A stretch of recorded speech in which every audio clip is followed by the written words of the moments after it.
There we go. So every year, of course, there's the session after lunch at every conference. And I don't know if you guys picked up on this, but I'm sort of running things back there like a hummingbird with my hair on fire. And I'm always thinking, who am I going to put on after lunch? And like if Jody's late with her slides, I'm like, oh, screw her. I'm putting her on Thursday at 12:15. Or if Roland pisses me off, which happens like only 4 or 5 times a day, be like, oh, let's give it to him. So this year, I did a magnanimous thing, and I took the post-lunch session, but I didn't want to follow Judy Kimball. So we put a little Brian Regan up there to sort of soften the blow, ease the landing. But please enjoy your lunch. This is a great segment, I believe, on where we go next. And Adam described the layer cake. Of course, made me hungry. How we start with Roland's GTE, the Google Trends, gives us the story. And then Lynn came up, and we've seen a lot of categorical information. That's like the meat or maybe the frosting of the cake. Now, what do we do next? And I think back to yesterday and even today, how February 14th and February 15th actually is like a day of reckoning for all of us guys. Either we made the cut or we're finding out right now we might need to make alternate plans on our way home to our markets. So it's the same thing that happens in measurement, though. We're being measured against a standard, whether it's giving out Valentine's gifts or producing results. And we have to figure out how can we do a better job, not just in delivering those results, but then improving upon those results and evidencing those results. So this is what this whole segment is about. Now, if I could boil it down to 2 pictures, we need to go from that, which is the current mode of analytics reporting, to something more like this on the right-hand side.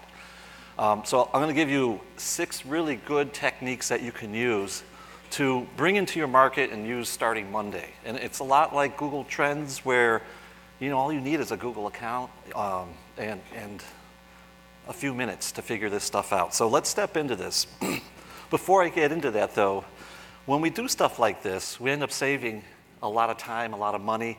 We end up getting rewarded on the back end of that. And we're also saving a lot of money because we're not buying those enormous binder clips anymore that hold the giant Google Analytics reports together. So that's a positive.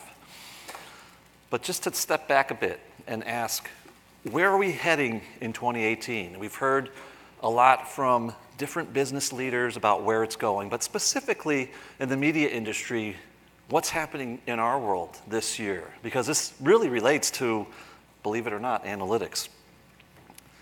Let's think about 4 big trends that already are happening and are only going to intensify. Media options. Well, we all know that's increased enormously over the last 10 years. The number of in-market competitors that we have, well, that keeps going up. The number of people that's selling those additional media options, and I'm glad Judy made light of that too. The sales turnover seems to be higher now. We're seeing sales teams flushing out on a more regular basis, okay? And we're dealing with that challenge all the time, all of us are. And of course, the enormous amount of merger and acquisition. So the industry's consolidating, which then also affects the turnover. So what does all of this have to do with 2018 or analytics? Well, if you think about it, let's assume you're chugging along and your renewal rate, your retention rate, is pretty much staying the same every year. Maybe some years it's up, some years it's down. But for the most part, you see, we can expect to renew this many clients or this amount of money based on what we did last year. And now we start throwing the stuff at the fan. So let's assume that, all right, media options are increasing. Well, just simple math is going to tell you that's going to have downward pressure on my renewal rate. That's not good. Oh, okay, I got that. Oh, I've got more competition now. Naturally, that's going to have downward pressure on my ability to renew because clients are looking for the next shiny object or the new sales rep or the new idea. All right, all of this stuff is playing into our ability to renew and to retain customers, and we see it happening at the local level. More turnover.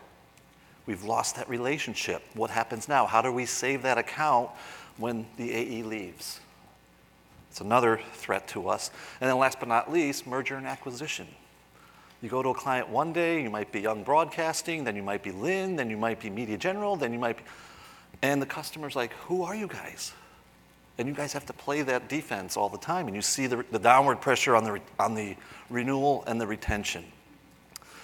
And then you have to ask yourself, why wouldn't my customer renew? What is the main reason that they're not renewing? And it's likely because they've found something cheaper, something easier, shinier, or just perceptually better than what they think they're getting from you. So you have to evidence this stuff. And this is where the bottom of Adam's cake comes in. Because this group is very good at developing business. We're good at prospecting, identifying who the next person we want to talk to is. We're good now, we're getting better too at connecting the dots for them.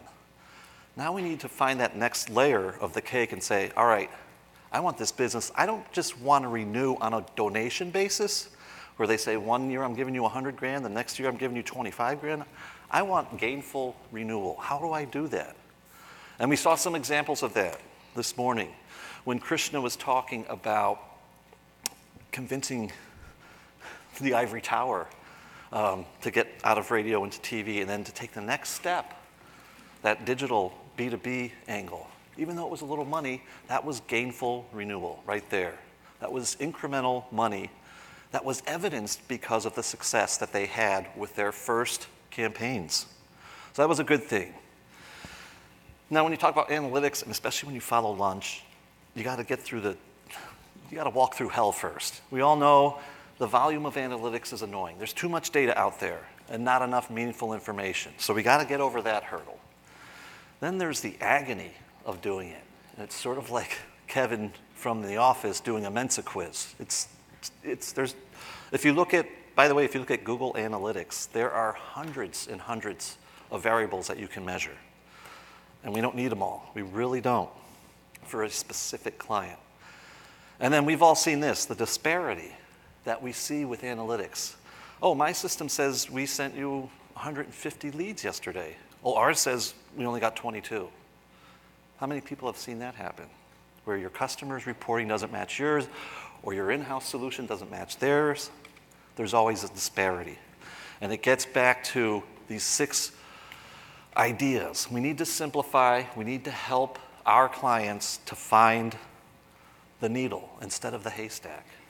And right now there's too much haystack out there. So let's get right to the needle and use a few unique ideas. So just to put a little background onto this, over the last 12 to 18 months, we've been working on a new service called ESA360.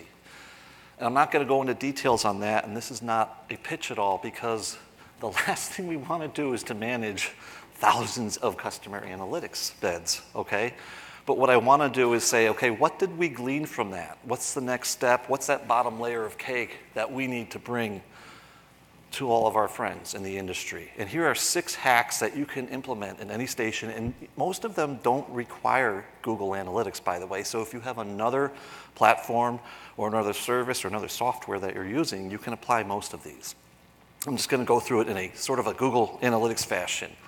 So first and foremost, we need to not only set the right goals in terms of KPIs, key performance indicators, as they relate to the client, not us, but also the right number of goals. That's very important. Because if I'm measuring too many things, if I spread my focus too thin, I really have no focus. The more things I focus on, the more likely I lose that focus. And what we see in market a lot of times is there are the clients who measure 0 things or don't even know what Google Analytics is.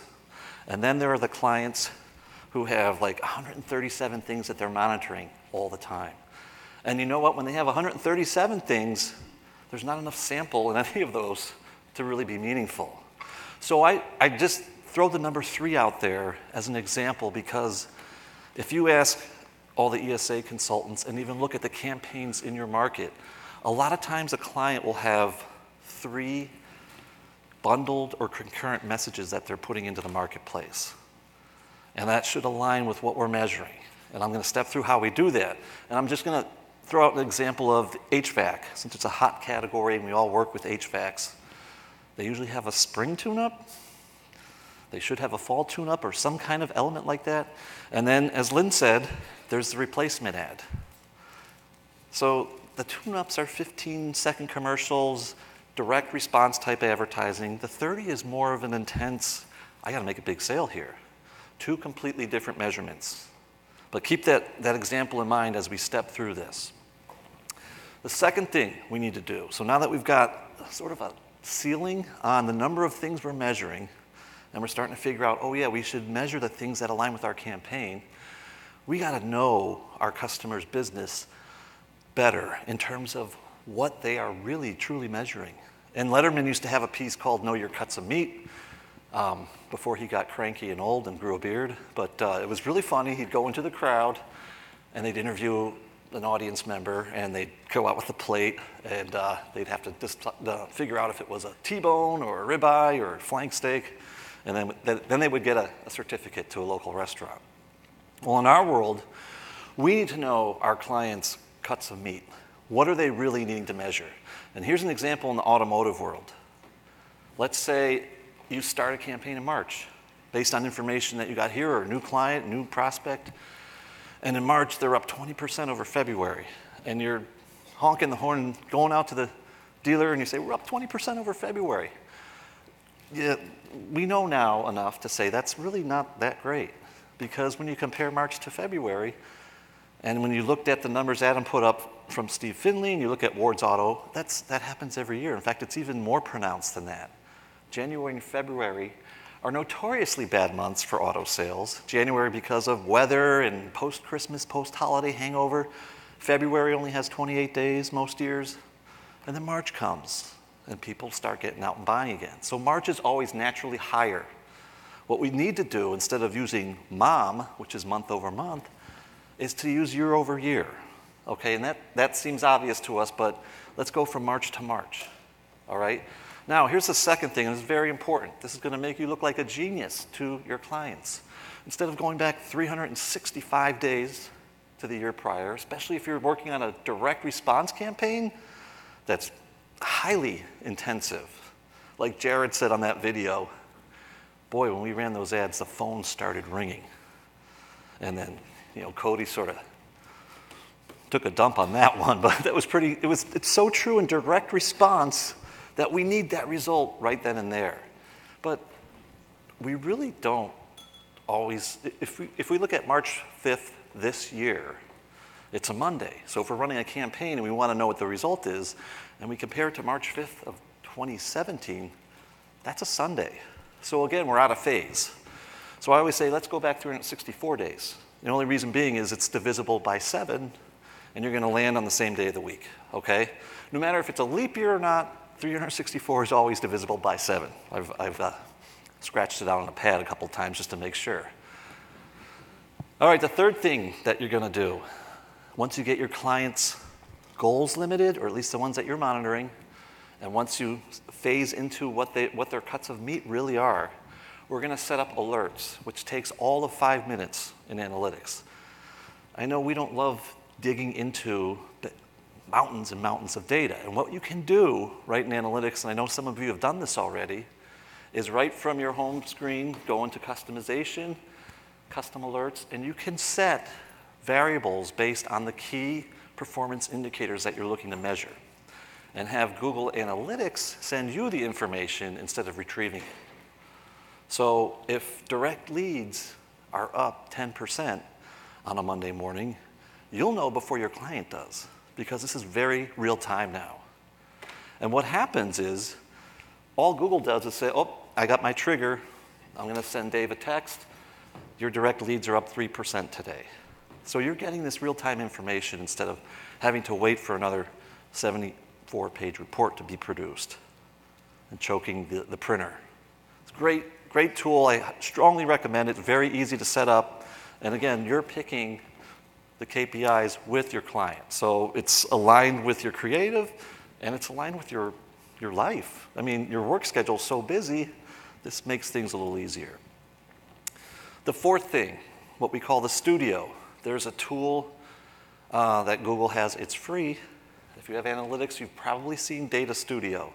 If not, I highly recommend it. It's like one of those tools like Google Trends that can simplify things for you. And if you remember the earlier slide where I showed the mountain of paper and then the one screenshot, that's a live current client of ours that we're working with in 4 markets. So there's 4 different Google accounts, Google Analytics accounts, on that one sheet. There's also spreadsheet information coming into that. In other words, you can pull data using Data Studio into multiple different parts of your report. Okay, so in this 360, this is I guess it would be the more geographical, lead-oriented page. We can figure out what the top 10 cities are where they're getting their leads by site. We can also figure out how many click-to-calls they're getting, how much time. It's all on one page. The client loves it. And it doesn't take that long. It's literally click and drag, whatever metric you want on that report. So you no longer have to be a geek to figure this out. It does help, but, and I know personally because I am a geek, but this saves a lot of time. And the nice thing about this is a Google product, so you can share this screenshot with your client. So instead of you having to print out the 74 pages, now you can just say, hey, check out the report, you guys are up 22% today. Or hey, Houston is really starting to pick up. Now you're thinking, I can do what with this? So when you go into Data Studio, you'll be served up a listing of sources that you can pull from. So if you have a spreadsheet that your client uses, I strongly recommend bringing that into Google Sheets and sharing that data just between the two of you, and you can pull that information into Data Studio. So if they're measuring leads, and Mike Hilborn will be up here later, and you got to see his spreadsheet. It's like the Mona Lisa. It's just a piece of art. He's been measuring things forever, and he knows what works and what doesn't work. But we can help simplify that now. We can say, hey, Mike, here's a snapshot of how your leads are doing, and here's how your site is picking up on these key pages. All right, so that's another thing that we can do. And again, you can pull from multiple beds of analytics. As we're working with more franchises, and you guys have seen this, we have 5 websites, for different markets. How are we gonna consolidate all that information? Well, now we can do it on one page. Save everyone some time. The 5th thing, and this is very important because this gets to, okay, here's how we're gonna really start not just evidencing the success of our campaign, but now we're gonna really, truly optimize what's going on. So most websites have this thing called page value, and you guys have seen it or heard of it perhaps. But all it is, it's a combination of who's visiting or how many visits you're getting, what the likelihood of that customer converting as defined by the client and you, and then what's the average ticket. Okay, it works great right now in e-commerce. It's slowly getting better in retail where there's not fulfillment on the site, okay? Understand with e-commerce, you actually have real dollars being transacted upon. But if you look at what we're doing with page value, we're now saying, as an example, if I took the About Us page on a website, it's usually it doesn't have a high page value. It's necessary, we need it there, there's nice pictures, tells a company story, but the likelihood of that customer converting is much lower than an SRP or a VDP. And to go back to Adam's discussion this morning, a VDP is a vehicle detail page. SRP is just fancy for search results page. Those are 2 key pages, and there's lots of them, SDPs or SRPs and VDPs, on a dealer site. Those are going to have very high conversion and obviously much higher average ticket than the About Us page. So in Charlie's case, what he could look at is, okay, which of my SRPs are really overperforming? Which of my VDPs are overperforming? Adam had a great number, and I hope you all wrote it down earlier, that the ratio of VDPs was 3-to-1. So in other words, 3 visits to the VDP generates 1 opportunity for the dealer. I can guarantee you they have VDPs that are much closer to 1-to-1 or 2-to-1. And now we know this. So point being is, as we learn about what the page value is to the dealer, now our campaigns send people to the right places. One less step. So instead of sending them to the About Us page or just the general inventory page, I'm going to send them to a really smart VDP page that I know produces results.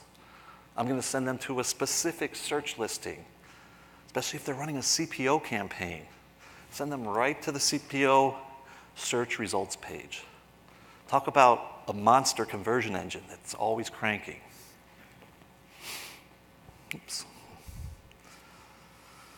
So again, page value, it's really just math. It's about the conversion path. Okay, does this page follow through on a path to an endpoint that converts?